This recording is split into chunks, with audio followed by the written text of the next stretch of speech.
अस्सलाम वालेकुम स्टूडेंट्स, मेरा नाम अम्मार मुजाहिद है और आज के इस लेक्चर में हम एक्सरसाइज 4.4 के क्वेश्चन नंबर 93 को डिस्कस करेंगे। इन क्वेश्चंस में हम रैशनल फंक्शंस का ग्राफ स्केच करना सीख रहे हैं और यूजिंग दीज 7 स्टेप्स। ठीक है, इनको पहले कई मरतबा मैं एक्सप्लेन भी कर चुका हूँ, आप चाहें तो वीडियो पॉज करके रीड कर सकते हैं। तो डायरेक्टली चलते हैं अपने क्वेश्चन की तरफ। इसमें बल्कि मेंशन भी है कि आपने using all the steps in graphic procedure on page number 207, आपकी बुक का जो पेज नंबर 207 है उसमें वो टेबल गिवन है। तो खैर फंक्शन हमारे पास गिवन है y is equal to 8/x² + 4। एक रैशनल फंक्शन है। सबसे पहले डोमेन मालूम करेंगे। डोमेन के लिए हम जानते हैं डिनोमिनेटर सिफर नहीं होना चाहिए। उसके लिए आप वो नंबर्स फाइंड कर सकते हैं जिनकी वजह से डिनोमिनेटर ज़ीरो हो रहा है। तो इसको इक्वल 0 लगाया, x² इक्वल आ जाएगा -4 के, which is never possible. Square का आंसर कभी भी नेगेटिव में नहीं आ सकता, हम जानते हैं। तो इसका मतलब हुआ कि कोई भी ऐसा नंबर नहीं एग्जिस्ट करता जो यहाँ पर रियल नंबर्स की बात हो रही है, जो यहाँ पर x की जगह पर लगाया जाए और आपका डिनोमिनेटर सिफर बन जाए, which means domain is the set of all real numbers. आप इसको लिख सकते हैं फ्रॉम -∞ टू इन्फिनिटी, या आर भी लिख लें तो भी कोई मसला नहीं है। ठीक है, इसी के साथ हम इसकी सिमेट्री चेक करते हैं और सिमेट्री के लिए हम फंक्शन को देखते हैं इस दिस इज़ ईदर इवन और ओड। तो उसके लिए x को रिप्लेस किया जाता है -x के साथ, तो ये बन जाएगा 8/-x² + 4।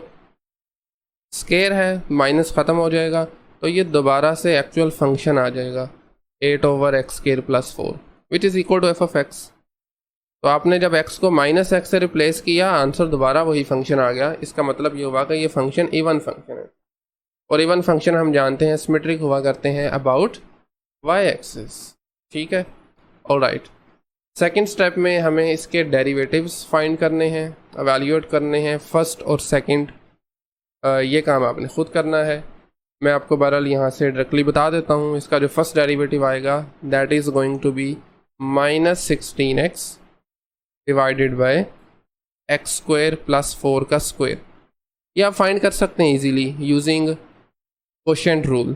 ठीक है, तो ये आपका टाइम बचाने के लिए मैं डायरेक्टली लिख देता हूँ, क्योंकि इसकी बहुत प्रैक्टिस की जा चुकी है और मेरे ख्याल में ये आपको फाइंड करना चाहिए। सिंपल है बिल्कुल। खैर, इसको जब दोबारा डिफरेंशिएट करेंगे तो वो सेकंड डेरिवेटिव होगा और वो हमारे पास आ रहा है जी 16 times 3x² - 4 divided by x² + 4 का क्यूब पावर 3। ओके, लें जी, ये डेरिवेटिव्स आ गए हैं। डेरिवेटिव्स के बाद हम क्रिटिकल पॉइंट्स मालूम करते हैं। क्रिटिकल पॉइंट वो नंबर्स होते हैं, वो x वैल्यूज़ होती हैं जहाँ पर डेरिवेटिव सिफर हो या अनडिफाइन हो रहा हो। तो डेरिवेटिव सिफर कब होगा? जब न्यूमरेटर को आप ज़ीरो करेंगे इस फ्रैक्शन में, तो -16x इज़ इक्वल टू 0। और अनडिफाइन तब होगा जब डिनोमिनेटर को ज़ीरो करेंगे, x² + 4 whole square equal to 0। ये दो इक्वेशन हैं सेपरेट, इन दोनों को हम x के लिए सोल्व कर लेंगे, सिंपल। तो यहाँ से जब आप -16 उधर जाकर सिफर हो जाएगा तो x की वैल्यू 0 आ जाएगी। और पहले स्क्वायर रूट अप्लाई करें। चले मैं लिख देता हूँ, x² + 4 का होल स्क्वायर, स्क्वायर रूट 0 का स्क्वायर रूट करेंगे 0 आ जाएगा, स्क्वायर और स्क्वायर रूट कैंसिल, तो x² + 4 equal to 0। This implies x² equal to -4। ले जी, अगेन वही सिचुएशन बन गई। -4 के इक्वल नहीं हो सकता स्क्वायर, इसका मतलब है यहाँ से x की कोई रियल वैल्यू हमें नहीं मिलने वाली। तो 0 is the only critical point. इसके बाद हम क्या करते हैं जी, रियल लाइन लगाया करते हैं। रियल लाइन के ऊपर जो आपका क्रिटिकल पॉइंट आया है, इस केस में 0 है। लेकिन जी, दिस इज़ द पॉइंट 0। 0 ने इस रियल लाइन को 2 हिस्सों में तकसीम कर दिया। 0 से छोटे नंबर लेफ़्ट वाले, बड़े नंबर जो कि राइट साइड में हैं। तो आप दोनों इंटरवल्स कह लें, दोनों रीजन्स कह लें, आपने अपनी मर्ज़ी का एक नंबर पिक करना है। यानी इधर से -1 ले लें, राइट से +1 ले लें। देखिए, मैं स्पीड थोड़ी इसलिए लगा रहा हूँ क्योंकि हमने जो स्टार्टिंग वाले क्वेश्चन किए थे ना, इसमें रैशनल फंक्शन को स्केच करने वाले, वो मैंने प्रॉपर डिटेल में किए थे। तो अगर आप फर्स्ट टाइम ये लेक्चर देख रहे हैं तो इट इज़ रिकमेंडेड के पहले शुरू वाले क्वेश्चन, जो कि आई थिंक क्वेश्चन नंबर 77 था, यस 77 से हमने ये सिलसिला शुरू किया था, तो पहले 2-3 लेक्चर आप लाजमी देख लें, ठीक है। ओके, तो वापस आते हैं। ले जी, ये हमारे पास हैं 2 इंटरवल्स। अब आपने इन नंबर्स को पुट करना है अपने इस डेरिवेटिव में। मेरे ख्याल में कोई मुश्किल काम नहीं है। नीचे है स्केयर, इस स्केयर की वजह से नीचे वाली टर्म कभी भी नेगेटिव नहीं हो सकती, आपको बस ऊपर वाली टर्म देखनी है। इस x की जगह आप -1 पुट करेंगे तो this minus and this minus plus बन जाएगा, ठीक है। और जब आप +1 पुट करेंगे तो एक माइनस साथ रहेगा तो ये नेगेटिव आ जाएगा। मेरे ख्याल में तो बिल्कुल सिंपल है। यहाँ पर डेरिवेटिव होगा पॉजिटिव और 0 के राइट साइड पर डेरिवेटिव रहेगा नेगेटिव। इसका मतलब है हमारा जो फंक्शन है वो इंक्रीज़ करेगा -∞ से 0 तक और डिक्रीज़ करेगा 0 से लेकर इन्फिनिटी तक। ये भी आप प्रॉपर वर्डिंग में लिख सकते हैं, function is increasing on this interval and the function is decreasing on this interval. Graph भी लिख सकते हैं। है अब 0 is the critical point, left पे इसका डेरिवेटिव पॉजिटिव है, राइट पे डेरिवेटिव इज़ नेगेटिव, तो मतलब ये हुआ कि ये नंबर जो है ये हमारा लोकल मैक्स वैल्यू होगी। Function attains its local maximum value at x is equal to 0, ठीक है।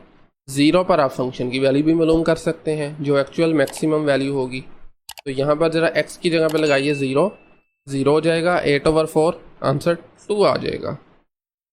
लें जी, y is equal to 8/0² + 4, simple answer आ जाएगा इसका 2, मतलब 0 पे फंक्शन की 2 वैल्यू आ रही है, ठीक है।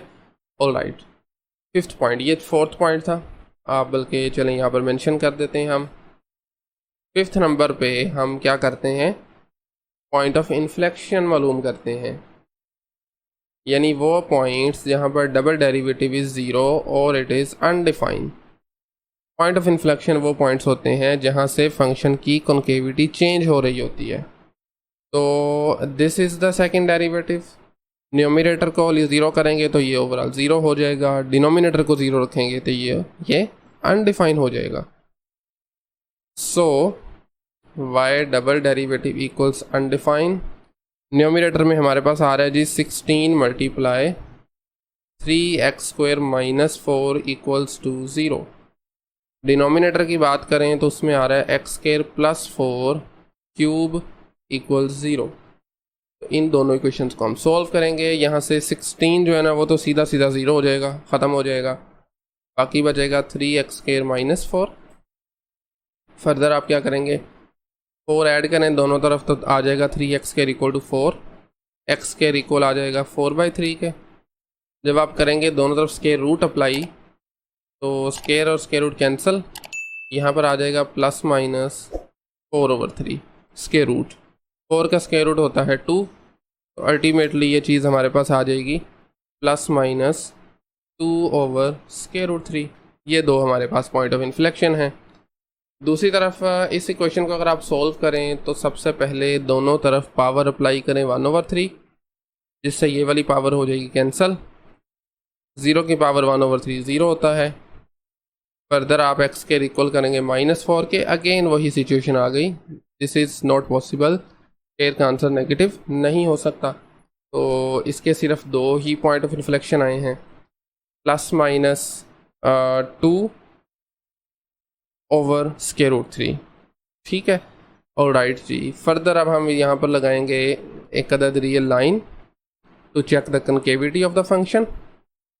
और हमारे पास जो पॉइंट आए हैं, let's say this is -2/√3। By the way अगर आप इसको डिवाइड करते हैं ना 2 को √3 से, तो इसका आंसर आता है कोई अप्रोक्सीमेट आंसर ही है, एग्जैक्ट तो खैर नहीं है, बल्कि हम इधर साइन भी अप्रोक्सीमेट वाला लगाएंगे, ठीक है। तो इसका आंसर आ रहा है जी -1.154, ये 15 तक ही ठीक है, ओके। इसी तरह दूसरा हमारा पॉइंट है 2/√3, तो ये सेम आंसर आएगा बट प्लस साइन के साथ 1.15। अब देखें हमारी रियल लाइन 3 हिस्सों में तकसीम हो गई है, इसके बाद हम ये करते हैं कि तीनों पार्ट्स में से एक एक नंबर पिक करें अपनी मर्ज़ी का। मसलन यहाँ से आप ले सकते हैं -2, यहाँ से लीजिए 0, और यहाँ से आप पिक कर सकते हैं +2। अब इन नंबर्स को पुट करें ज़रा सेकंड डेरिवेटिव में, विच इज़ दिस वन। ठीक है, कैलकुलेटर को यूज़ किया जा सकता है। तो आपने बहरहाल देखना है आपका साइन कौन सा आ रहा है, पॉजिटिव या नेगेटिव। तो मैं आपको बहरहाल डायरेक्टली बता देता हूँ। जब आप पुट करेंगे अपने सेकंड डेरिवेटिव के अंदर -2, तो इसका आंसर आएगा पॉजिटिव, डबल डेरिवेटिव पॉजिटिव होगा। जब आप पुट करेंगे 0, तो आंसर आएगा नेगेटिव, <0। जब आप 2 पुट करेंगे तो फिर से डबल डेरिवेटिव का आंसर जो है वो <0 आ जाएगा। तो यहाँ से आप लिख सकते हैं graph is concave up on -∞ to -2/√3। ठीक है, एंड इसके साथ साथ 2/√3 से लेकर पॉजिटिव इन्फिनिटी तक, इन दो इंटरवल्स में है अप। और अगर बात की जाए कॉन्केव डाउन की, तो वो जो हमारा मिडल वाला इंटरवल है फ्रॉम -2/√3 से लेकर 2/√3 तक, इसमें है कॉन्केव अपवर्ड, और सॉरी डाउनवर्ड। लें जी, कॉन्केविटी भी आ गई है। अब आप जानते हैं फाइनली हम इसके एसिम्पटोट्स मालूम करते हैं। पॉइंट, अच्छा पॉइंट लिखना कोई ज़रूरी भी नहीं है, ये जस्ट आपकी अंडरस्टैंडिंग के लिए थे। ठीक है, एक तो क्वेश्चन मेरे ख्याल में कर लिए जाएँ तो प्रैक्टिस हो जाती है, लिखने की ज़रूरत रहती नहीं है। वैसे लिख भी लें तो कोई मसले वाली बात नहीं है वैसे तो। खैर, एसिम्पटोट्स हमारे पास होते हैं 3 तरह के। ऑब्लिक इसमें एग्जिस्ट नहीं करते, मैं पहले भी कई मरतबा बता चुका हूँ। वो कब एग्जिस्ट करते हैं? जब न्यूमरेटर में पॉलिनोमियल की पावर एग्जैक्टली 1 ग्रेटर हो डिनोमिनेटर से। मसलन अगर यहाँ x³ होता, ऊपर 3 या नीचे 2, तो फिर कर सकते थे, नहीं बल्कि करते, अब नहीं करेंगे। बहरहाल इसके हॉरिजॉन्टल और वर्टिकल एग्जिस्ट कर सकते हैं, बल्कि वर्टिकल भी नहीं करेंगे। क्यों? वर्टिकल तब करते हैं जब आपका डिनोमिनेटर किसी पॉइंट पर 0 बन रहा हो। तो हमने देखा कि ये डिनोमिनेटर 0 नहीं बन सकता, फंक्शन पूरी रियल लाइन के ऊपर डिफाइन है, तो इस पर सिर्फ और सिर्फ हॉरिजॉन्टल एसिम्पटोट ही बनेंगे। ठीक है, बन सकते हैं, चेक करते हैं हम उसको भी। उसके लिए हम लिमिट वैल्यूएट करते हैं, x अप्रोचेज इन्फिनिटी 8/x² + 4। तरीकाकार मेरे ख्याल में हम जानते हैं। रैशनल फंक्शन की लिमिट इन्फिनिटी पे फाइंड करने के लिए डिनोमिनेटर में x की हाईएस्ट पावर वाली टर्म से ऊपर नीचे डिवाइड करें, यानी 8/x²। डायरेक्टली इन्फिनिटी नहीं लगाना आपने। ठीक है,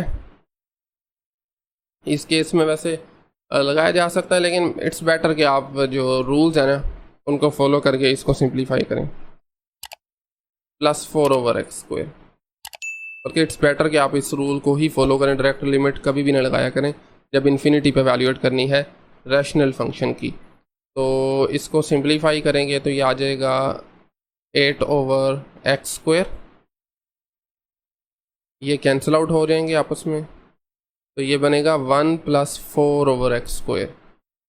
तो लीजिए x की जगह पर लगाएं infinity, so it becomes 8/∞ divided by 1 + 4/∞। 8/∞ is going to be 0, 4/∞ भी 0 बन जाएगा, so 0/1 + 0 अल्टीमेटली इक्वल आ जाएगा 0 के। इसी तरह आपने -∞ के लिए भी ये लिमिट फाइंड करनी है, उसका आंसर भी हमारे पास 0 आएगा। ठीक है, मैं बल्कि यहाँ पर लिख देता हूँ, वैल्यू ऐड आप खुद कर लीजिएगा। 8/x² + 4, ये भी आंसर इन्हीं सेम स्टेप्स को फॉलो करने के बाद 0 आ जाएगा। तो दिस इम्प्लाइज दैट y = 0, या फिर आप कह लें x axis is the horizontal asymptote. ठीक है, y = 0, और you can say x axis is the horizontal asymptote. लें जी, अब आते हैं हम फंक्शन को स्केच करने की बारी आती है फाइनली। तो सबसे पहले हमारे पास एक पॉइंट है which is local max value 0,2, यानी फंक्शन गुजरेगा यहाँ से, दिस पॉइंट। फर्ज करें ये 2 है, लेट्स से ये 1 है, ठीक है। और हम ये भी जानते हैं एक्स एक्सिस इसका हॉरिजॉन्टल एसिम्पटोट है, वर्टिकल एसिम्पटोट एग्जिस्ट नहीं करता, फंक्शन पूरी डोमेन के अंदर डिफाइन है।